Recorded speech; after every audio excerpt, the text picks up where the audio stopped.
Hello, you fucking dirty slags. And welcome back to Fashion Review. This time I actually spelled it correctly. Well done me. You may notice my percentage is very low, so I might have to randomly leave and plug this device in. But let us not stall. Let us get straight in to this delightful image. Ringo wearing a very bourgeoisie little tie there. This was actually labelled The Beatles with Fans. And the fact at this point the Beatles fans were respectable, functioning people really shows something about their popularity. Here they are on some sort of Swedish show, no doubt about that. Matching grandpa jumpers and shirts. One for Ringo and George. John? Is that John? Is it? I think that's George right there, isn't it? Surely that must be John. Or whatever. Fuck it. Here they are on a staircase, matching suits, as they often did within their early days. If you really take a little looky piggy at Ringo's hair, you may notice there is a streak of white in it from when he got shocked by lightning as a baby. John with a rather strange haircut. And the drum face, I do notice, is plain white. Anyway, here's another image. Who's that boy there? That's George Martin. Would you believe he's only in his late 20s here? Wow, his hair is really not doing him any services there, to be honest. Ringo's white streak is more evident. Looks like a pigeon has shat in his hair. But whatever, Paul is not impressed with this photo being taken. This is an image from the back cover of the Beatles' first album, Please Please Me. And I think if you ignore the rest of the Beatles and notice the real fashion icon here is this sort of lamp-posty sort of thing. Glasses are functional and fashionable. So, speaking of Please Please Me, it was at this point the Beatles brought out their first long-playing record titled Please Please Me. Here they are, stood in some sort of staircase, all wearing sort of a burgundy suit with pink shirts. And they went to Weston-super-Mare, which is sort of very big beach, wearing some funny stripy outfits. Legs and hats as well. Not sure why they did this, or why John is wearing the German and or Belgian flag. Here they are at a press conference. Ringo is wearing that lovely pink shirt from the Please Please Me cover, and looks very, very joyous. Bit of Harris tweed, I suspect, on stage here. Bloody delightful. Look at that suit. Very 60s. And once again, a checkered shirt. Matching outfits for the boys. In front of a camera. Always in front of a camera. That's how we like it. Ooh, look at that. That's the sort of suit you'd use if you were selling oil to someone illegally. Here they are, once again, in matching suits. Despite George looking completely and utterly gormless, this is quite a good photo of him, I believe. Unlike John, who was like, "Hey, guys. Thank your lucky stars," was some sort of television programme, I'm certain. I hope 2 out of 6 wasn't the rating they gave, and that's appalling. Don't know why they're in front of TV aerials. Anyway, there's the classic Beatle suit, which I had thought would have been during the later part of the year, but this is an image from August, and they're all wearing matching collarless suits. Here they are again! Oh my god, spiced up your wardrobe. Here are the Beatles in a Flintstone train, enough said. Now, you may initially think this image is completely normal and nothing noteworthy, but if you look in the background, you may notice that George Harrison is naked and wearing a hijab. Fancy bowler hats for the boys. I think sexual erection. And within this image, George looks quite a lot like Dhani Harrison, his son. Here's the Beatles with someone very important and all rich, I'm sure. Here they are supporting the fascist police, which is not something you would have often thought George Harrison, Paul McCartney, John Lennon and Ringo Starr would partake in, but they have. Nice corduroy coat on Ringo. Then they brought out another album. What, another one? No one liked the first one. Quite a stylish photo there. Then they went live in Manchester. While this is not a very noteworthy image, I am quite impressed with its quality and the fact it's in colour. Then they went off to BBC Studios. You may find the recording of this very image, the recording that is taking place while this image is being captured on the album live at the BBC. John's wearing his Buddy Holly glasses. Look at that smile. He is. I want to hide him. He's too precious for this world, man. There we go again, and a very, very stylish look there from Paul with a nice Gucci bracelet. Yeah, onto that Christmas show here.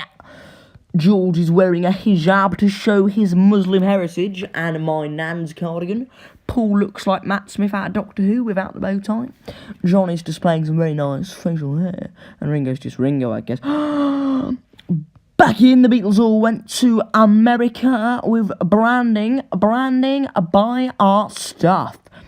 I like this photo because it represents how much people like to scream at them. Ooh, look at that. Nice little checkered number there from George. Nice collar around the back. Is in black. And what's that in John's hand? Is that a cheeky little cap? We put that on. Fuck, I said George, I meant John. We're going to put that cheeky little cap on for us, John. Are you? Wait, he's got the cap on. Brilliant. Dead trim there on George. Anyway, while they were in America, they took to a few American customs, like wearing cowboy hats all the time, living within a cage, smoking big cigars, and getting knocked out by Muhammad Ali. Oh, and also, of course, as all Americans do, they often sat in front of massive American flags. They went on the Ed Sullivan Show, but of course, the set was made of cardboard. That's quite a nice photo. That's quite a nice wall. Ringo does not look pleased with his photo being taken. In fact, I think it's against his human rights. Before you go on a show, you have to practice. That's what's here. With them all practicing in their underwear. John looks a bit emo, to be honest.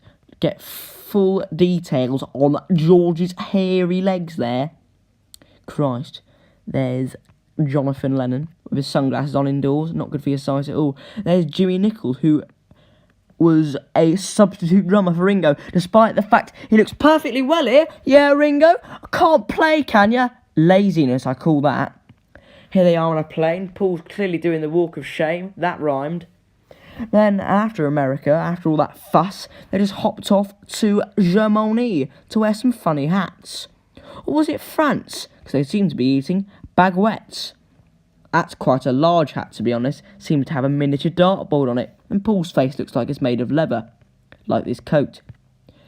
Here they are, chilling, maxing and relaxing, all cool in the Paris Olympia suite. Then, of course, they got a bit bored knocking about France. So they went off to film A Hard Day's Night and snort coke. Hey, mister, can we have our ball back, please? You may telephone from here. This is quite a snazzy set with some... the Beatles' second choice suit of this period with the black upturned collars. John Harmonica Man, right on it. Look at that foot swaying. Absolute musicality at its best. And they thought, since we're making a movie, why not bring an album out as well? Of course, there was the Shakespeare skit, Love a Man in Tights. Look at those legs. Cool. I would destroy him.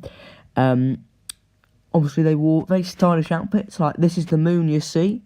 And Pyramus and Frisbee. That's a very drazzy dressing gown, Paul McCartney. And then George climbed a tree while not wearing any trousers. They all had a pillow fight like teenage girls. And this photo apparently shows us that they went on top of the pops. It could also show, I don't know, the collection of dust under my cereal box.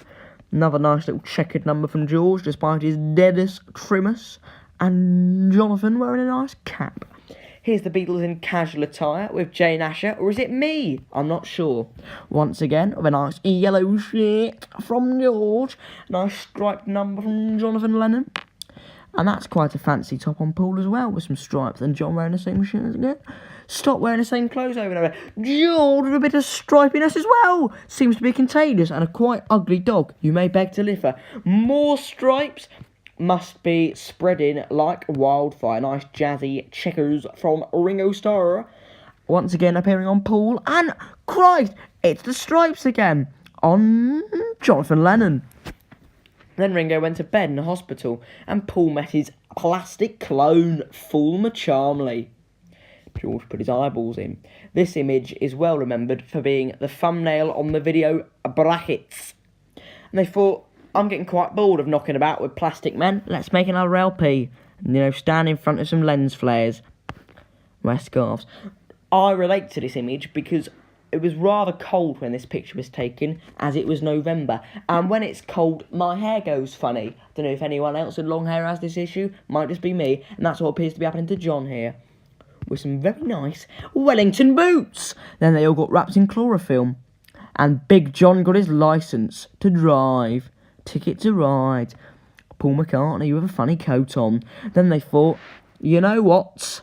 Think we might do another movie. Tacker, boys. Tacker Bell. Nice turtleneck jumper there.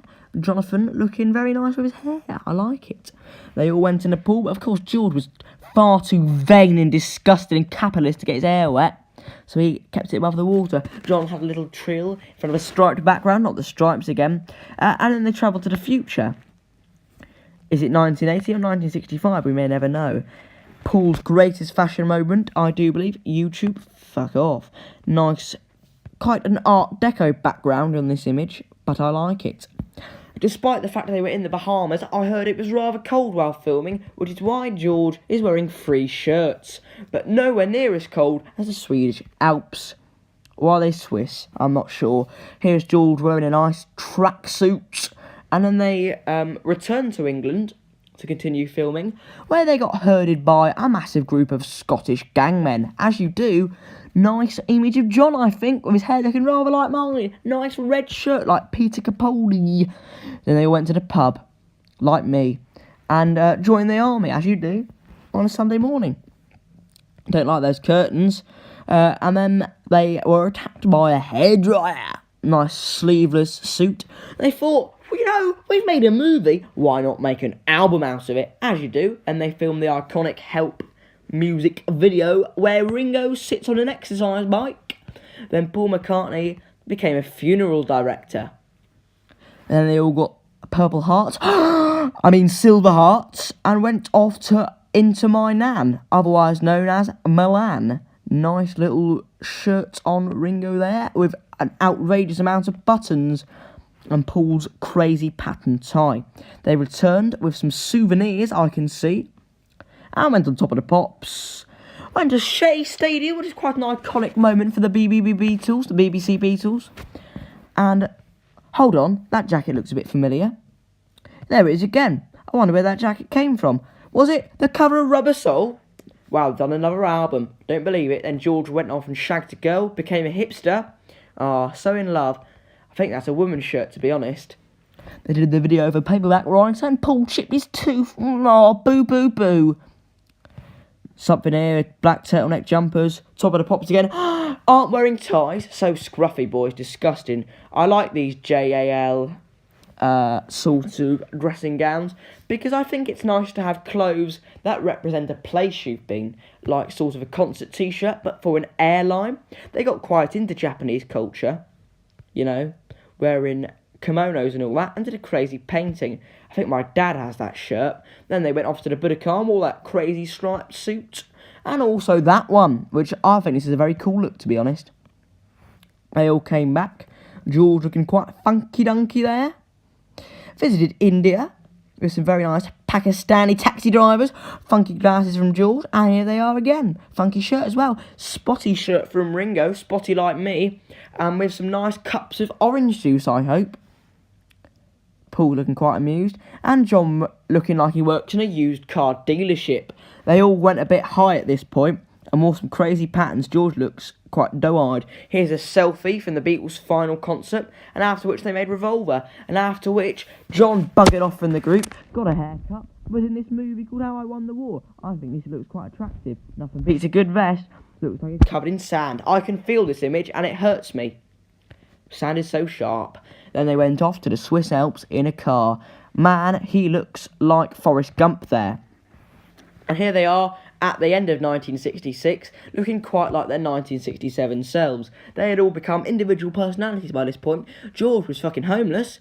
Paul was, John was a man with glasses, and Ringo was Richard Starkey. This ends Fashion Review Episode 2, 1963 to 1966. If you enjoyed, please press the dislike button and unsubscribe.